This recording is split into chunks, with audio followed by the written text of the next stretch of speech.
रूही जब शिमला पहुंची, उसको अचानक बहुत ज्यादा ठंड का एहसास हुआ।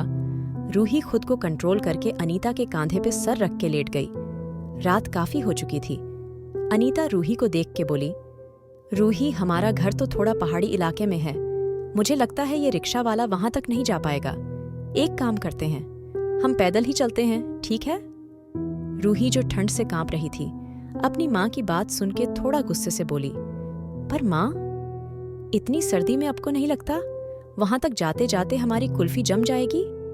लेकिन सिम्मी को भी फिलहाल ये सही लगा था, क्योंकि वो रिक्शा वाला आगे जाने के लिए मना कर रहा था। इसलिए तीनों ने शॉल को अच्छे तरीके से लपेटा और उस ठंड में चलने लगी। रूही धीरे से बोली, माँ, मुझे लगता है कल हमें एक गाड़ी खरीद लेनी चाहिए, क्योंकि ऐसे रोज रोज तो हम ठंड में पैदल चल नहीं सकते। रूही की बात सुन के उसकी माँ ने धीरे से हाँ में गर्दन हिलाई। तीनों थोड़ी ही दूर चली थी जब अचानक एक गाड़ी बहुत तेज रफ्तार से आई और अनीता को टक्कर लगते हुए बची।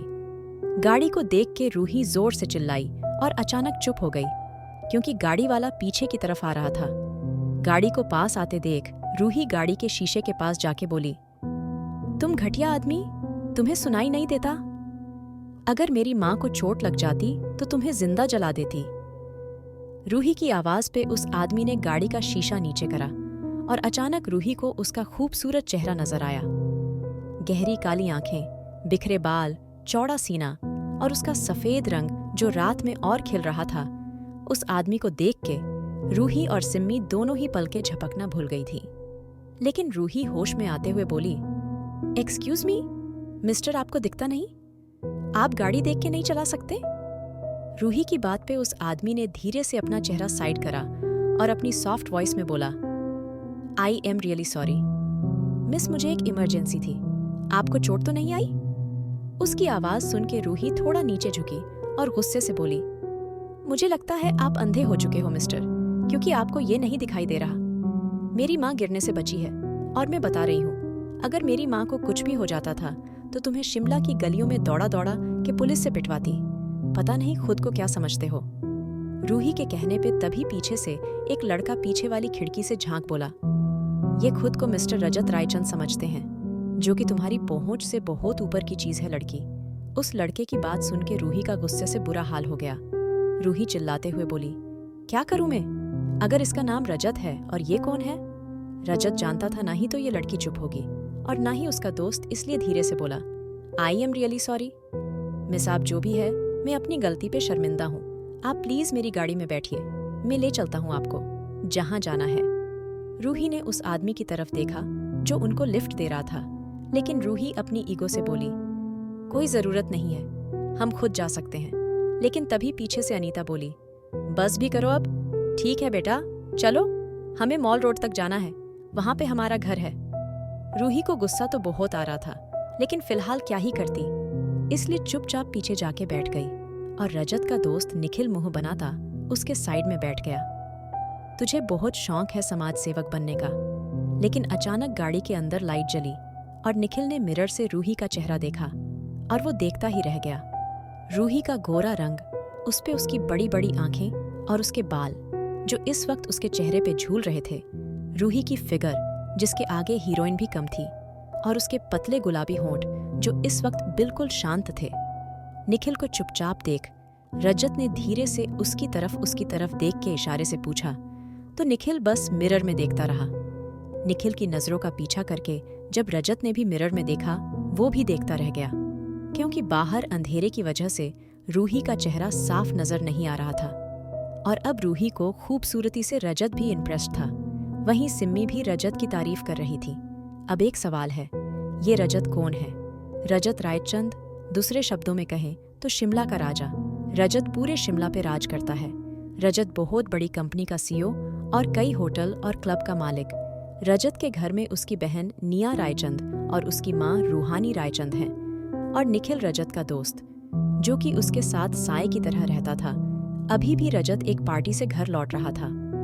रजत की माँ उसके आने में थोड़ी भी देरी हो तो परेशान हो जाया करती थी, इसलिए रजत की माँ ने उसको जल्दी आने को बोला था। इसलिए रजत बहुत तेज ड्राइविंग कर रहा था, जिस वजह से रजत रूही और उसकी माँ को नहीं देख पाया। अनीता गाड़ी की खामोशी से परेशान होते हुए बोली, बेटा आपका क्या नाम है? और आप शिमला में कहाँ रहते हैं? रजत, जो अब तक रूही को देख रहा था, अब अनीता की तरफ ध्यान देके बोला, आंटी मैं रजत रायचंद हूँ, रायचंद इंडस्ट्री का मालिक, और ये मेरा फ्रेंड है निखिल। आप टेंशन मत लीजिए, मैं आपको सही से घर पहुंचा दूंगा। आप प्लीज मुझे एड्रेस बता दीजिए। अनीता ने एड्रेस बताया तो थोड़ी ही देर में रजत अनीता के बंगले के सामने था। रजत बंगले को देख के बोला, आप मिस्टर रमन की वाइफ हैं? रजत के मुंह से अपने पति का नाम सुन के अनीता और रूही दोनों चौंकी थी। बेटा, तुम कैसे जानते हो? रजत अनीता के पास जाते हुए बोला, आंटी, पापा से उनके काफी अच्छे रिलेशन थे, हमेशा घर पे आते रहते थे। आपको देख के बहुत ज्यादा खुशी हुई। अगर आज पापा होते वो भी बहुत खुश होते। अंकल के जाने के कुछ महीने बाद पापा भी चले गए। रजत अपने पापा की बात बताते हुए बोला तो अनीता भी आंसू लेके बोली, कोई बात नहीं बेटा, भगवान को जो मंजूर है, कोई बात नहीं, तुम अपना ध्यान रखो। ये कह के अनीता चली गई और सिम्मी भी उसके पीछे पीछे चली गई। लेकिन रूही को जाता देख अचानक रक्त ने उसको अपनी ओर खींचा और गाड़ी से लगा दिया। ये सब देख के निखिल ने अपनी आंखों पे हाथ रख लिया। निखिल मन में बोला, मिल गई एक और भाभी। पता नहीं ये रजत हर लड़की के साथ क्यों खेलता है, लेकिन इस बार नहीं, मैं इस लड़की के साथ इसको खेलने नहीं दूंगा। कितनी प्यारी है यह। वहीं रजत रूही को गाड़ी से लगाता हुआ बोला, कितनी खूबसूरत हो तुम। रजत की इस हरकत से रूही गुस्से से बोली, दिमाग खराब हो गया है तुम्हारा? क्या हरकत है यह, और क्या बदतमीजी कर रहे हो?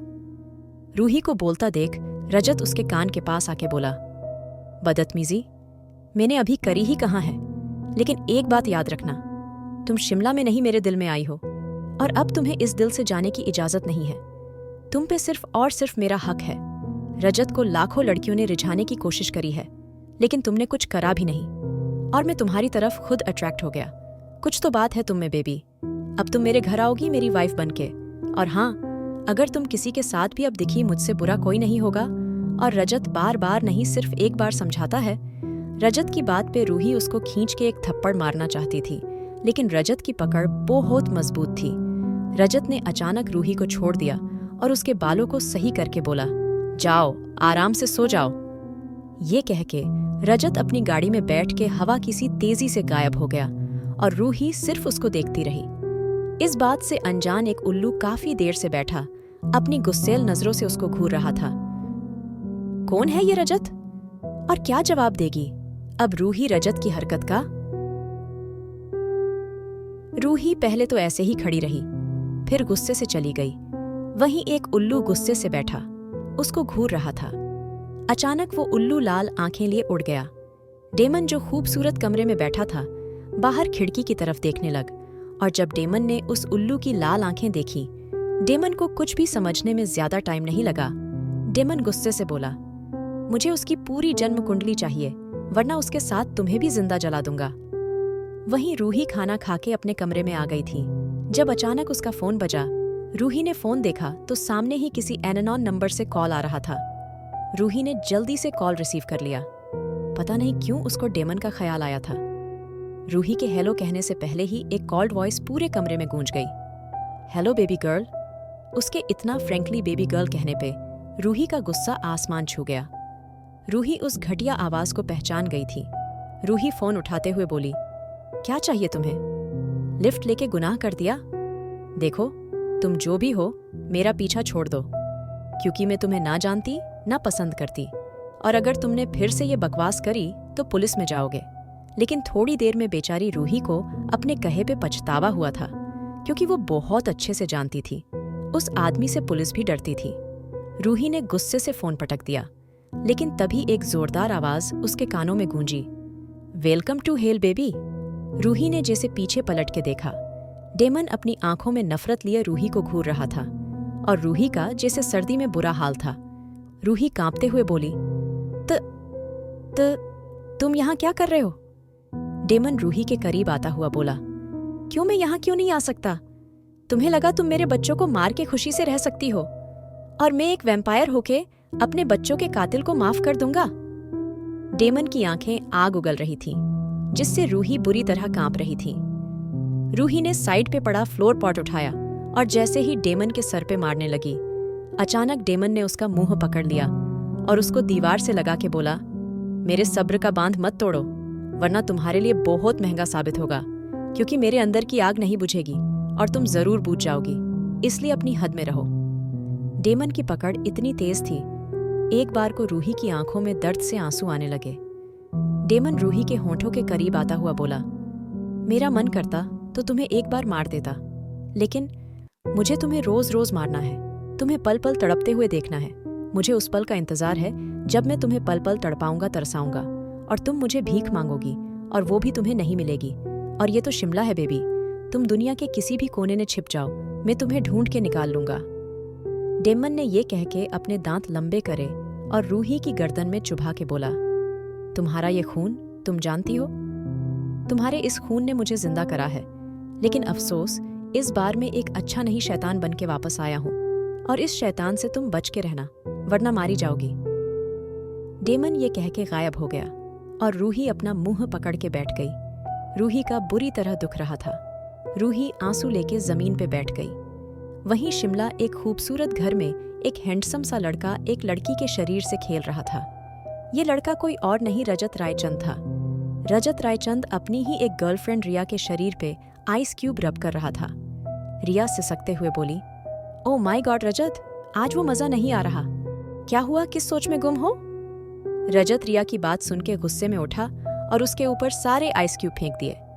अचानक इतनी सर्दी में अपने ऊपर आइस का क्यूब देख वो लड़की कांप गई और गुस्से से बोली, व्हाट द अफ। लेकिन इससे पहले ही रजत ने उसका मुंह बहुत तेज पकड़ा और चिल्लाते हुए बोला, मैं तुम्हें यहाँ खुद को खुश करने के लिए लाया हूँ और तुम्हें कोई फर्क नहीं पड़ना चाहिए। तुम्हें मजे नहीं चाहिए, मुझे मजे चाहिए, इसलिए अब इसकी सजा भुगतो। रजत ये कह के उस लड़की के ऊपर आ गया और वो लड़की चिल्लाते हुए बोली, रजत स्टॉप इट, मैं थक चुकी हूँ। लेकिन रजत के ऊपर अब शैतान सवार था। रजत उस लड़की के ऊपर आ गया था और उसकी लड़की की चीखें कमरे में गूंजने लगी थी। वहीं दूसरे कमरे में एक खूबसूरत सी लड़की किसी को कॉल कर रही थी। वो लड़की कोई और नहीं निया रायचंद थी। निया रायचंद रजत रायचंद की इकलौती बहन, जिस पे रायचंद अपनी जान तक लुटाने को तैयार हो जाए। निया किसी को कॉल कर रही थी जब अचानक ही उसको नीच सड़क पे एक लड़का हुडी पहने हुए चलता दिखाई दिया। निया उस लड़के को देख के पता नहीं क्यों उसका पीछा करने लगी। निया उस लड़के का पीछा अपनी नजरों से कर रही थी। अचानक ही वो लड़का निया की नजरों से ओझल हो गया तो निया चुपचाप नीचे आ गई और उस लड़के को देखने लगी जो अभी अभी यहाँ से गुजरा था। निया ने उसको चारों तरफ देखा पर वो कहीं नहीं था। लेकिन अचानक निया को अपनी कमर पे किसी का ठंडा हाथ महसूस हुआ और निया की बॉडी पे सिहरन दौड़ गई।